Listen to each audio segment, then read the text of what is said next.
This is Candy, a short creepypasta written and narrated by Lennie S. Carver. As a short disclaimer, this story is for entertainment purposes only and does not mean to reflect ill on those suffering from mental illnesses. So, if you will let me take you on this little creepy journey, I will begin the story. 5 children missing in 2 weeks. Serial kidnapper suspected.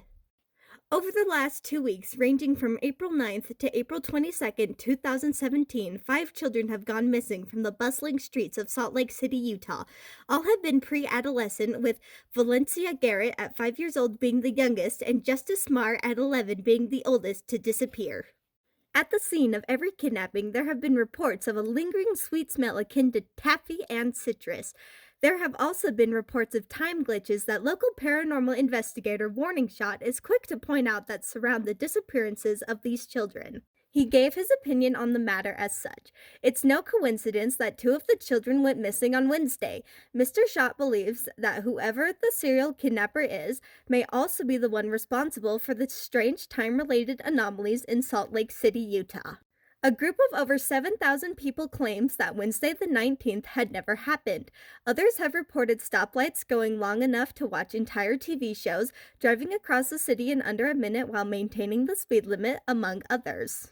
It is natural for some people to feel they have missed a day. However, the number of people claiming that Wednesday never happened is too substantial to ignore. However, it could be a case of mass hysteria, Dr. Orr, psychologist, said on the matter. Regarding the kidnapping cases, Louis Saccharin, 9, was kidnapped most recently, having disappeared just 2 days ago. His parents describe him as a vibrant young boy with brown hair and gray eyes. Though they said he carried a disposition towards violence, he also had a deep love for his dog, as most children do. Charlie, our dog, was his best friend. I know she would have protected him from kidnappers, Mrs. Saccharin states. She's a fighter. No one should have messed with my son while he had that dog with him. Unless, somehow, she was the one who took our son away from us. While the police discount the claim that a 15-year-old blind Great Dane could have caused the kidnappings of 5 children, they note strange anomalies in the area. Many blame the police and the education system because of their lack of transparency about the dangers of the streets. Parents have been advocating for more installation of stranger danger into the younger generation. "What do you mean you're going to get rid of Charlie?" Louis Saccharin whined, holding on to his 120-pound Great Dane with every ounce of strength that his 9-year-old body could muster. His lips trembled as he looked up at the disapproving faces of his parents, staring into their worried eyes as they shook their heads. "Charlie has bitten the neighbor's kids one too many times," Mrs. Saccharin recited, reaching to grab the dog by her collar, only to be met with a vicious growl and a snapping jaw. Mom jumped back and held her hand close to her chest. "This is exactly what I mean, Louis. Look at her. She's a monster. She's a danger to you, to me, the neighborhood. We have to get rid of her, Lou. It's not up for debate." Petting Charlie, Louis scratched her behind the ears to calm her down. The dog growled sympathetically and hit her back paw against the ground hard enough to cause the floorboards to shake. Stuffing a bacon-flavored treat into her mouth, he clenched his jaw and snapped back at his mother, yelling, "She's not a monster. She's only misunderstood. If you take her away, you're taking away my only friend." Mrs. Saccharin rolled her eyes and yanked Louis off Charlie with incredible force. The young boy dangled from her hand like a rag doll. He kicked and slapped weakly against her, and Charlie tried to protect her pup from the threat, only to be met by Mom's fancy footworking onto the table. "You'd have more friends if you weren't such a... I don't know. You have such a creepy sense of humor. It throws people off. Now go to your room, where you'll be safe." Mr. Saccharin stepped in, trying to hold Charlie down. The dog's eyes were pale blue from old age and scarred over, but she jerked around his touch and snapped her jaw along his fingers, eliciting a loud yelp. "Shyster! Charlie bit my finger!" he cried out, pulling his reddening hand back and shaking it. "That really hurt!" Mom held Louis close to her chest, holding him protectively. Daddy and I already made the phone call. The animal shelter is going to be here to collect your wild animal any second. Pouncing, Charlie knocked Mrs. Saccharin to the ground with a crunchy thunk. Mom screamed out in pain as the dog attacked again, her grip on Louis loosening as her ulna broke. She licked Louis's face as he freed himself, then moved down to lick his wrists. Louis sat up and pushed himself off the counter, petting his dog with an intense possessiveness. "Good girl," Louis whispered into her ear, scratching her head with an intensity as he giggled at the wonderful sounds his mother made. He looked at his writhing mother and tried to look sad, failing. Another giggle escaped his lips. He turned back to his dog with an admiration and love. "You're such a good partner." Charlie, as if she could understand him, barked and threw her paws onto his shoulders and held him down. She licked his face twice, her tongue like sentimental sandpaper on his cheeks. Time seemed to still. Mom's cries halted on a high pitch, and Dad's frantic panic stopped. Louis's heart pounded, suddenly frantic in his ears. Nudging him off the table, Charlie brushed her nose against Lou's. Louis giggled and grabbed onto the scruff of her fat neck, squeezing it. "You're so fluffy, you're so cute!" He squeezed her harder and rubbed her teeth, feeling the sharp edges on his fingers. "I love how your teeth feel like tiny little knives!" Charlie barked softly, and time resumed. Horrified, Dad rushed over to his wife and held her limp arm that stuck out at an unnatural angle. Clenching his teeth, he glared at Charlie. "Don't you worry, honey. I'm grabbing the shotgun right now, as we speak," Dad said, rushing out of the living room as Mom groaned in agony. Louis's eyes snapped open as he heard the gun safe click open, quickly grabbing onto his canine companion. "We have to get out of here!" He half whispered, half yelled as he yanked his dog by her collar, Charlie complying carefully. She climbed off Mom and whimpered. While Dad shuffled, cursed, and clicked the safety off the family shotgun, Louis dragged Charlie out toward the front door, grabbing just a small half loaf of bread from the kitchen counter before disappearing into the streets of Salt Lake City, Utah. The streets of Salt Lake were hot, but Louis had to save his dog from the wrath of his parents. Charlie was pushing 15 years now and panted for the need of water as they reached the 3-mile mark from their home, entering the shopping districts and outlet malls of the state's capital. Her eyes glazed over from lack of sight, though she still had incredible smell and hearing, and dang, those muscles. A kid around 14 years old, wearing clothes that cost more than his soul, walked down the street and scoffed at Louis. "Are you for real? You're walking a dog that's twice your size. That's the funniest thing I've ever seen." He took out his phone to start recording a video, Louis's cheeks burning with resentment. However, he couldn't help but grin and wave at the camera. "Hey, don't record me. That's not okay." He swatted his hand at the kid's phone, but the bully persisted. Louis struck a maniacal pose, swinging an invisible bat at the kid with his empty hand, eliciting a laugh. Dodging the fake swing, the kid grinned, his white Valentino bag swinging across his chest. "Look at this maniac," he said to his imagined viewers, "walking around the streets with a dog as big as him." "Don't mess with me," Louis yelled, swinging around the half loaf of bread he had snagged from the counter. "I've got the power of God and anime on my side." The kid snorted and took a step back when the soft weapon lightly struck his arm. "You're adorable!" But he stopped recording and dropped his phone into a glitzy pocket of his Gucci jacket. Suddenly, he was holding Louis against a nearby building by the front of his shirt, a rage in his eyes. "No one messes with Waylon Orr. My mom's a psychologist. She could tear you apart." Trying to look scared, but failing to stop a snort from leaving his nose, Louis pouted and made himself tremble. Remembering Oliver Twist, he faked a British accent and stammered, I'm sorry, sir. I only wanted more soup." "What the hell?" Waylon marginally released Louis, then Lou nodded Charlie toward his attacker. Charlie growled and nipped at his ankles, ripping through his pre-ripped jeans and leaving tiny bite marks in the protruding bones. The kid snapped back and kicked Charlie, cursing, "Get your fluffing dog, Birch!" She don't bite, Lewis promised, grabbing onto Charlie's collar and cooing praises in her ear, a smile from ear to ear as he accidentally kicked Waylon.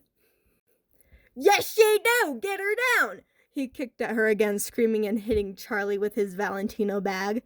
Charlie pounced on him and bit his wrist, leaving a bloody mess that spilled into his bag. Red all over his Valentino white bag. Waylon shrieked.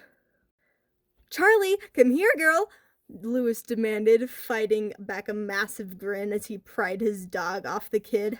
Growling, Charlie snapped her jaw at Waylon again. The kid started crying as he held onto his wrist, the bite mark deep enough to leave it bleeding for a minute or so. Lewis tapped Charlie on the side. Come on, girl, we need to get out of here. You did so good. You and I were gonna survive. He ruffled her fur. Waylon's sobs suddenly stopped as Lewis and Charlie ran through the crowd, as did the walking of people passing by. Cars stopped driving, birds stopped chirping, and the sun stopped radiating heat, only light. Lewis hardly noticed. Time stopping around him was as common an occurrence as snack time. Nothing about him struck him as odd or strange, not in the slightest. Guiding Charlie, as he knew she couldn't see well, he ducked behind a Walmart into the section that held all the rock salt. Not like he was worried that he'd get hit by a car. Biting his lip, Lewis unwrapped the loaf of bread and took a bite, his shoulders slouching. After swallowing the dry food, he bemoaned to Charlie, "This tastes a lot better in movies, I think." But still, his stomach growled and he took another bite before throwing the rest into a garbage can. Such a wasteful kid. As he wasted his food, Charlie sniffed the air. Her sniffing grew more insistent, leading her nose toward the ground, where she began walking toward something. When Lewis didn't immediately follow, her head perked up and she softly whined at him, barking quietly and nodding, very human-like. "Do you smell better food, Charlie?" Lewis wished out loud, following his dog as everything and everyone around him remained frozen in place. Meanwhile, life outside of Salt Lake City continued as normal. Whoever stopped by could not do it on a global or even statewide scale, or perhaps they simply didn't want to because they enjoyed messing with the citizens of Utah's capital. Leading Lewis down an unfamiliar street, Charlie stopped and hopped onto her hind legs to reach the top of a garbage can. She was about 5 feet tall when standing. She knocked over the can and pulled out the remains of a smaller dog, recently deceased, and began feasting on it. Lewis's stomach turned, and he turned to the grass surrounding the sidewalk, vomiting out what little he had in his stomach. "Hey kid, are you alright? You need some help?" An unfamiliar voice called from in front of Lewis, and the 9-year-old peered up to see a baby blue Elantra. The driver window was rolled down, revealing a man with a slick black beard and an adorned white suit. The adornments looked like flames, and he carried a fancy watch from the 1930s in his front pocket. Wiping his mouth, Lewis shook his head, still hearing the awful, wet, crunching sounds of Charlie cannibalizing the smaller creature. The man's eyes turned to the sight, and his lips pulled into a tight line before he nodded solemnly. "Sorry about your dog. She seems old, like she doesn't understand that you shouldn't do that in front of a kid. But sorry, that's nature, kiddo. I know it'll help you. I've got some... 1 second. He sounded friendly, and Lewis took a step closer to his car. The vehicle smelled sweet, like taffy and sugar and something slightly citrusy. It made his stomach twist with hunger again. The aroma drowned out all other senses, and Lewis couldn't hear or smell Charlie anymore. Part of him stopped caring that she was even there at all. He watched as the man shuffled to a bag on the passenger's side, placing his hands impatiently on the door and peering inside. Before long, the man sat up and smiled at Lewis. Eager, huh? He held out his hand, a lollipop taffy and a candy cane splayed between his fingers. His voice dripped with promise as he said, "These have medicine in them. They'll make it so you're never sick again." "Never sick again?" Lewis repeated, already taking the lollipop from the stranger's hand. "Ever?" Never ever, the man promised, smiling as Louis unwrapped the candy and started licking it. It's a special recipe. I made it, then tried it myself. I've never gotten sick a day after. Flavors exploded on Louis's tongue. Strawberry and lime, cream soda and root beer, orange and banana. He took a hard, crunchy bite from the top of the lollipop and turned towards Charlie, only to see that she wasn't there. When he turned back towards the car, however, there was a man in the passenger seat. He had long, white hair and a bathrobe, and wiped a dribble of something red and meaty from his face. Leaning towards the other man, he mumbled something that Louis couldn't quite make out, but he could see them both staring at him. Slowing his enjoyment of the free candy, Louis swallowed the crunched-up pieces of lollipop. He inhaled sharply through his nose and pointed the now-sharp treat at them. "Have you seen Charlie?" The second man stiffened. "Hurry it up," he urged through clenched teeth. The first man turned toward Louis and shook his head solemnly. "Sorry, kid, you won't see your dog again for a long time." Raising his fingers, he snapped. Louis fell to the asphalt, the lollipop shattering in his hand. When he awoke, Louis's thrift store Aeropostale shirt and shorts were replaced by a white jester's vest with red suspenders and giant buttons, a fluffy blue short-sleeved shirt beneath it, red, yellow, and orange striped leggings, and elf shoes. The worst parts of the outfit, he thought, were the pink, frilly, girlish, clownish bracelet things on both wrists, and the protruding, fluffy, rainbow-striped collar around his neck. The ground he sat on was pure white and gave him a slight headache. Or maybe that was from the candy. Washed out gray clocks from every time zone floated in the air. As Louis got up to walk toward the one from his area, it seemed to only grow farther away, not unlike trying to chase a rainbow. A cough from behind him tensed his body. Louis's jaw clenched as he turned to the one who had made the noise, who revealed himself to be the second man, the one with long hair and the bathrobe. "Louis Juvie Saccharin," he stated, his voice grated and old. He said Louis like Louis, which made the 9-year-old cringe. "You knew me as Charlie, now you'll know me as Eternal." Louis blinked. "Charlie? My dog?" "I am not a dog. I am not a dog." Eternal's voice cracked and his face fumed. "I had to bring you here to break some curse that someone set upon me during an unfunny prank." He spat the word out as he glanced behind himself, peering into a castle-like mansion. The first man from the car could be seen through the window, tinkering away with a candy machine. "But now you're here, so I have to make use of you somehow." He grimaced as he looked the boy over, crossing his arms over his chest as his white bathrobe swayed at his ankles.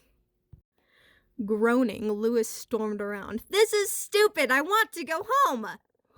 "I thought you ran away." Eternal cocked an eyebrow. "Then I want to go back to the streets!" Louis grabbed a pink cuff from his wrist and ripped it off with a loud shredding sound. As soon as it left contact with his skin, he felt his entire body starting to collapse.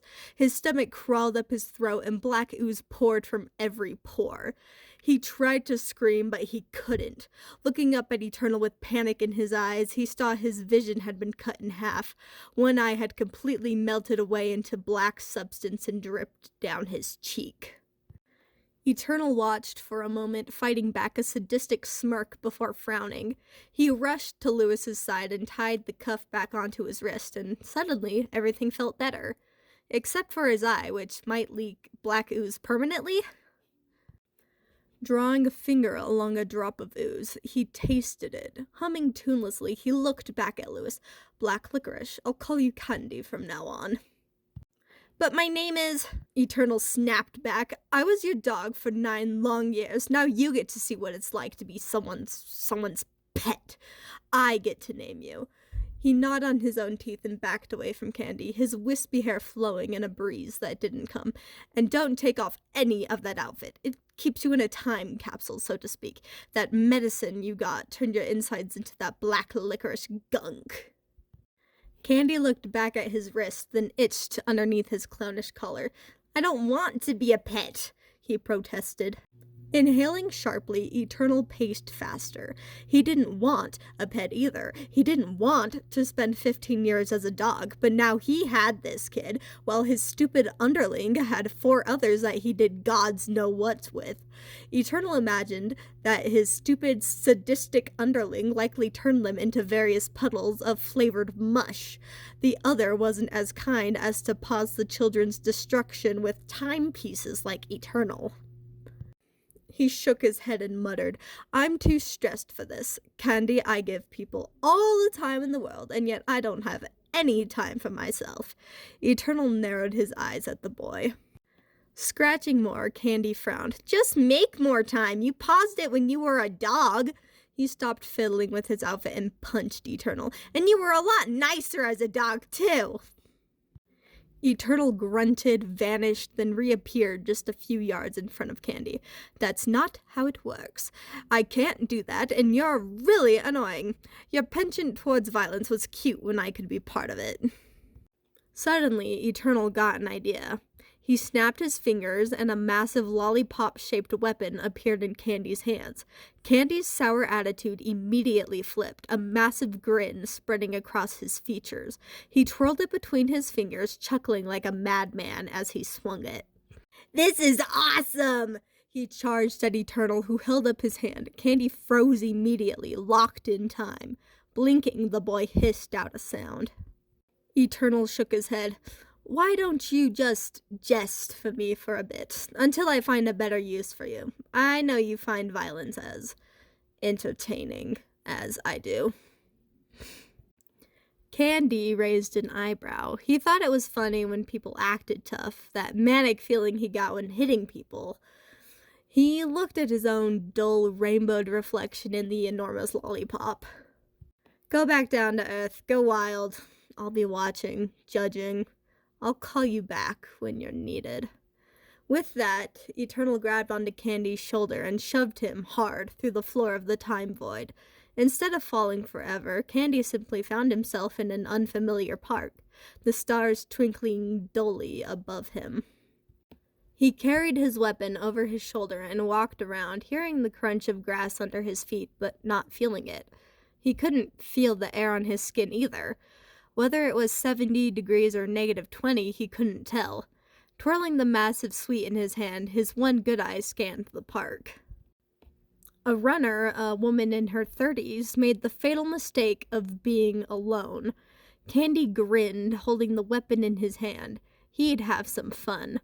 After all, Eternal was watching. Madam! Candy called out, strutting towards the woman. She kept running, having earbuds in, listening to You'll Never Acquire Another Like Unto Myself by Seamstress Quick. Sprinting, then jabbing his weapon onto the ground for enough leverage to jump 20 feet in front of her, he poked her chest. Why are you running? Why are you running? Tripping over herself, the woman stopped and grabbed onto Candy for support. She pulled out her expensive Bluetooth earbuds and shoved them into the pockets of her windbreaker. Not wanting to lose her momentum, she ran in place. Huffing, she glared at Candy. Her face suddenly dropped.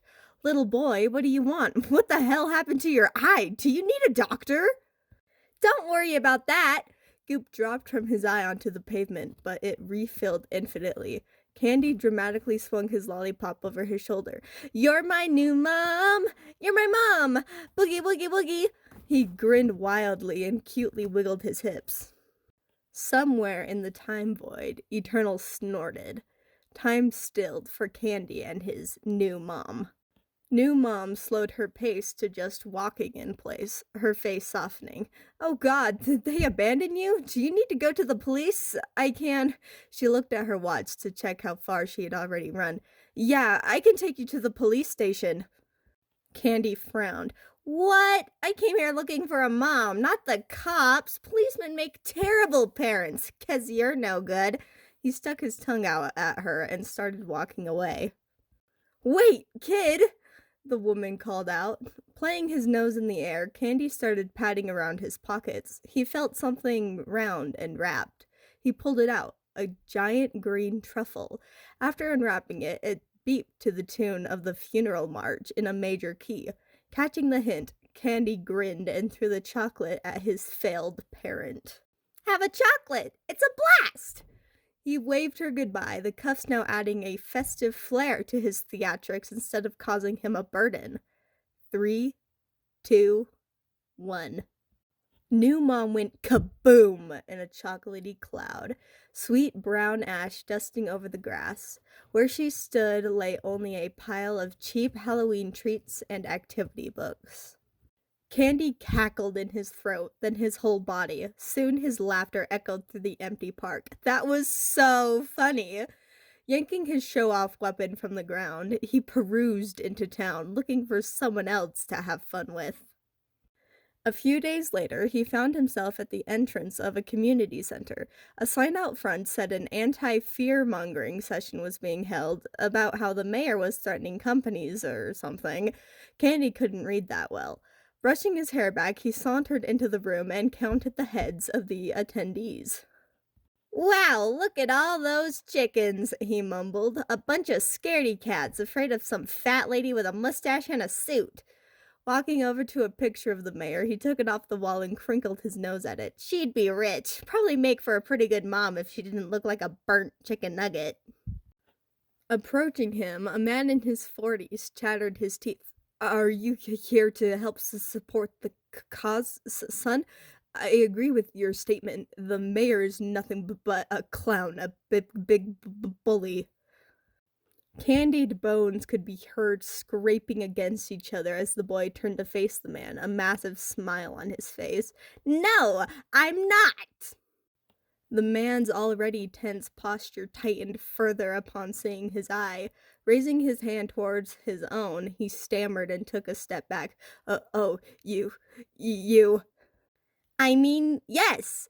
Candy nodded his head vigorously, the color swishing with the movement. "I hate bad clowns, and good ones, and any clown at all. They scare me." He pulled a sour expression and held his weapon like a teddy bear. But your outfit." "Come outside with me, Dad." Candy released his fake scared nature and grabbed the man by the wrist, dragging him to a secluded, fenced-off part of the community center's yard. The man stuttered again as he stumbled to follow Candy outside. "I'm not your dad." Pausing now that they were alone, Candy tensed. He wanted a parent. This man had even called him son. He was even at a rally to take down the mayor. He hoped that he would have offered him a reason not to. "Sorry, thank you, next." Candy quickly swung his massive candy blunt weapon at the man's head, knocking him down. Eternal stretched the moment out for Candy again, watching from the time void. Candy swung again, each strike a new rush of mania. His lollipop became coated entirely in strawberry as the man turned to nothing but a stuttering, shrieking pile of worthless syrup-coated sugar cubes. Candy looked down into the pile and saw Eternal's old, long-haired face staring back at him with a childish grin. He gave a subtle thumbs up before a small gust blew him away. Wiping the white dust onto his jester outfit, he looked into the sky. He sucked on his fingers just a moment to get a taste of the sweet strawberry he had bashed the man into. Time resumed its normal course. He hummed, hearing Eternal's bitter laughter in his head, a reminder of a link that came with the accursed outfit that he had to wear. Eternal was still watching, waiting for more, and he still had a sweet tooth.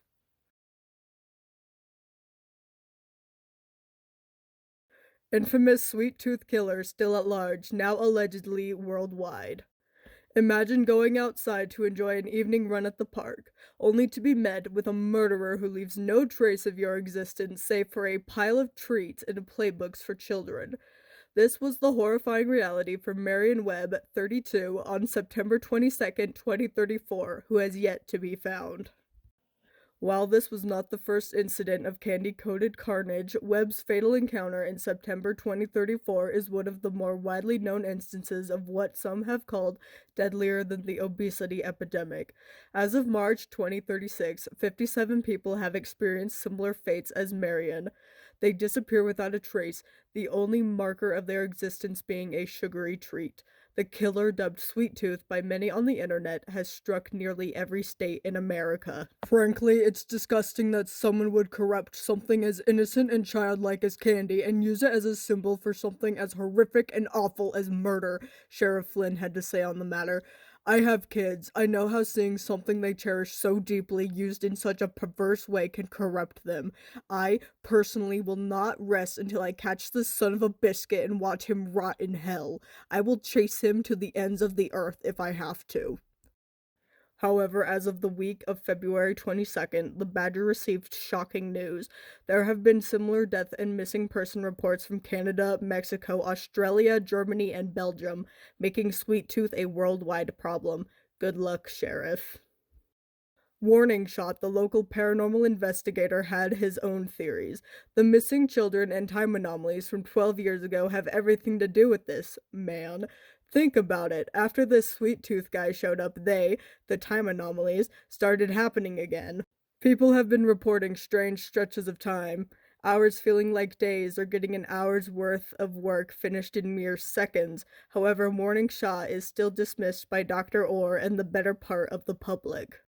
Public safety regarding Sweet Tooth will be enforced starting Friday, March 7th, 2036. Do not go out alone.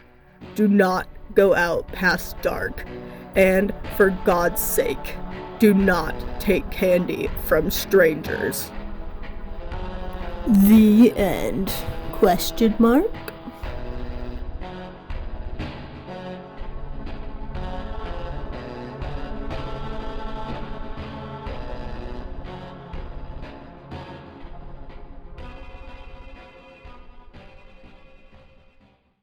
Candy? Sweet Tooth? I wake up with his bitter, unamused laughter in my head. I know I have to find someone else. Chase the rush that turns to dread seconds after it's done. My hands are stained with blood. When I was 9, that was so funny. The smell of sugar makes me nauseous now. I can't even remember what year I was from originally. 2017? Eternal sends me to the future, and he hits me towards the past. It was funny. It was so funny when I was younger. I'm 19 now. It's not doing a damn thing for me anymore. All it's doing is adding to the rashes on my wrists and neck that I can't fix without the threat of turning into a pile of black licorice goo. Please, find a different use for me, or find me parents, real parents. And I want my dog back.